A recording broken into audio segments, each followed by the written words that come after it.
Welcome to our series, Origins, the story of Joseph. Now, every superhero has a great origin story. Spider-Man was bit by a radioactive spider when he was in high school. Batman saw his parents gunned down, and because of that, he devoted himself to fighting crime. Aquaman, well, I'm not really sure what happened to him. I think he was born with gills, but the point is, every superhero has a great origin story. And in the Bible, we don't really have superheroes, but we meet people who do incredible things. One of those people is Joseph.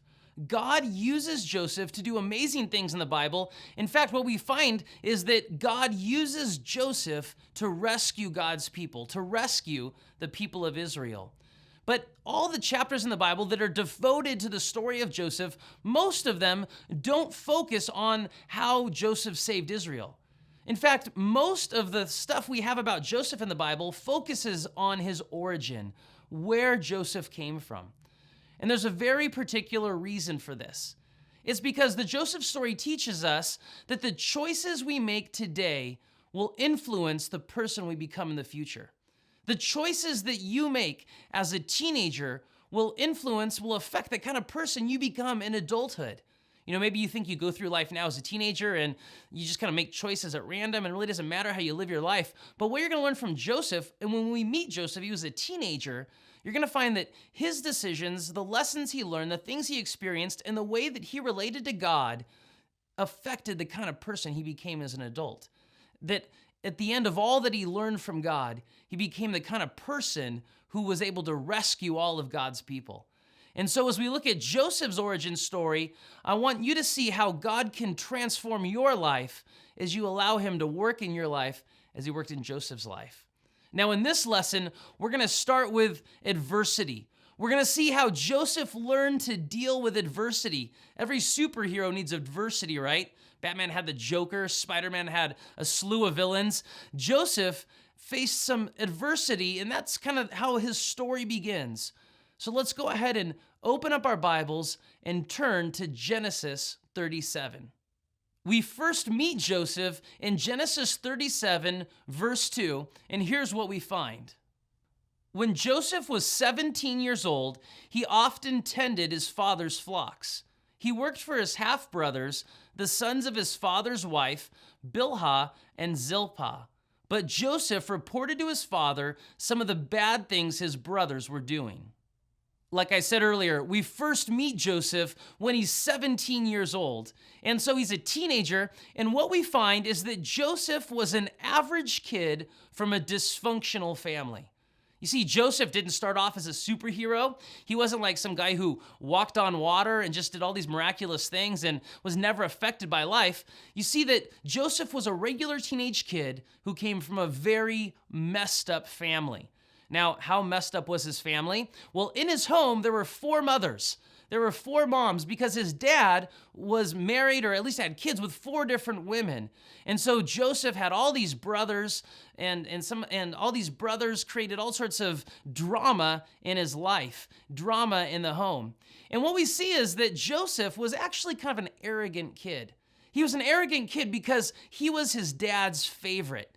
His dad, Jacob, made sure that everybody knew that Joseph was his favorite. In fact, so that all of his sons would know that Joseph was his favorite, he made Joseph a robe of many colors, a brightly colored robe. Now, maybe that doesn't sound too exciting to you. Maybe you would want something else from your dad, but that's what Joseph had, this incredible robe. There was nothing else like it, and certainly no other kid in the family had something like this. And it was Joseph's dad's sign to the rest of the kids that Joseph was his favorite. I mean, imagine if your parents did that to you. Imagine if they said, you know, your brother, he's our favorite, and we want you to know that, so we're going to give him a better iPhone, or we're going to give him a new car, and you have to take the bus to school every day. I mean, that's basically what was going on. So Joseph was part of this mixed family, this dysfunctional family, because they had 4 moms, and they didn't handle things really well. They were dysfunctional because dad loved Joseph more than he loved the other sons, and he made sure they all knew it. And so this was a messed up situation. But we see really early on that Joseph was pretty arrogant. He was arrogant because of the robe that his dad gave him, and he also gave bad reports about his brothers. When his brothers didn't do exactly what dad wanted them to do, Joseph said, hey, just so you know, here's what Judah was doing, here's what Reuben was doing, here's what my brothers were doing. And so Joseph was the kind of brother that really got on the nerves of his older brothers. But there's something else that we notice almost right away. Not only was Joseph an arrogant 17-year-old, but something strange happened with Joseph. Joseph had strange dreams about his future. Throughout the Joseph story, dreams are kind of important, as we're going to see. And from a very young age, God started giving Joseph dreams. Now, here's the thing. The dreams were pretty strange and pretty weird, but because Joseph was kind of an arrogant kid, his brothers did not appreciate these dreams. Take a look and see what I mean. One night, Joseph had a dream, and when he told his brothers about it, they hated him more than ever. "Listen to this dream," he said. "We were out in the field, tying up bundles of grain. Suddenly, my bundles stood up, and your bundles all gathered around and bowed low before mine." His brothers responded, "So you think you will be our king, do you? Do you actually think you'll reign over us?" And they hated him all the more because of his dreams and the way he talked about them. So Joseph had this dream about this grain and his brother's grain, and all of his brothers, they were bowing down to him. That's what was symbolized in the dream. And then Joseph had another dream that it was not only his brothers, but his mom and his dad, all of them were bowing down to him. And he shared these dreams. The problem was not that he had these dreams, because these dreams came from God, but the problem was he kind of rubbed that in the nose of his brothers. And as a result, they hated him. They hated him even more. And so pretty soon, things were going to get pretty bad in Joseph's life. In fact, really early on in this story, things get tough for Joseph. He meets adversity, a kind of adversity that he could never expect. And that's our next point in the story that we want to realize. But this is where we see God at work in Joseph's life. You see, God allowed Joseph's easy life to come to an end. Make no mistake about it, even though Joseph was despised by his brothers, he had a pretty easy life. He came from a very wealthy family. He was certainly going to inherit the family business because dad loved him the most. Dad gave him all the best stuff. And so Joseph had an easy life. But God knew, and God knows today, that he can't really use us if all we experience is an easy life. Because if your life is too easy, you're not going to learn to depend on God. And so God decided to take these things away. All the wealth and comfort and security that Joseph had in his family, God was going to take it away. And so what happened was Jacob, Joseph's dad, said, "I want you to go and check on your brothers. They've got our flock and they're out far away from home. Just kind of check on them." Again, remember, Joseph reported all the bad things that his brothers did.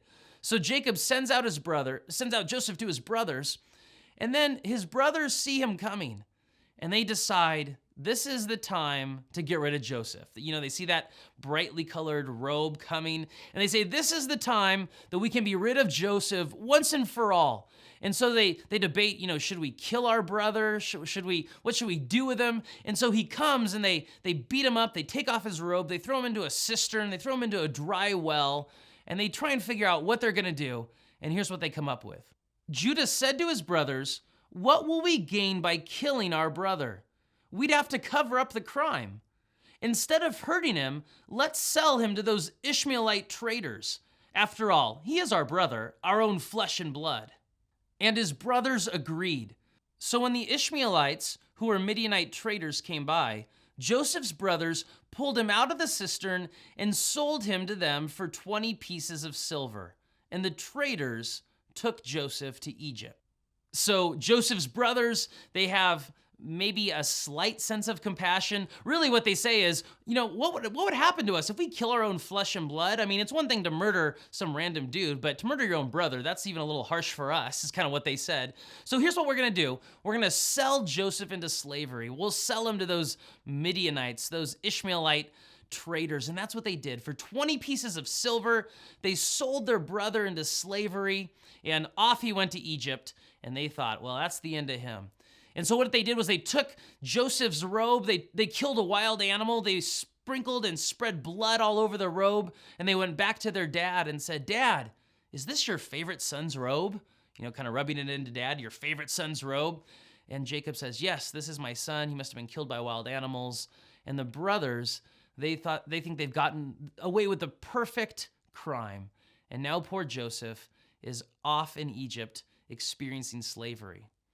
Now, what I said in that last point, in this point is, I said that this was God's plan, that God decided to allow Joseph's easy life to come to an end. But you might be thinking, it doesn't mention God anywhere in these verses. We've read all these verses, and nowhere does it say God commanded the brothers to sell Joseph into slavery. And that's true, God never did that. But God was at work in this story. Don't mistake it. God knew exactly what was going on, and he had a plan. Look back a little earlier in the story in chapter 37. When he arrived there, a man from the area noticed him wandering around the countryside. "What are you looking for?" he asked. "I'm looking for my brothers," Joseph replied. "Do you know where they are pasturing their sheep?" "Yes," the man told him. "They have moved on from here, but I heard them say, 'Let's go on to Dothan.'" So Joseph followed his brothers to Dothan and found them there. You see, Joseph almost missed his brothers. Joseph almost didn't find them and would have returned back to Jacob, his dad, and life would have gone on normally. But God wanted Joseph to find his brothers.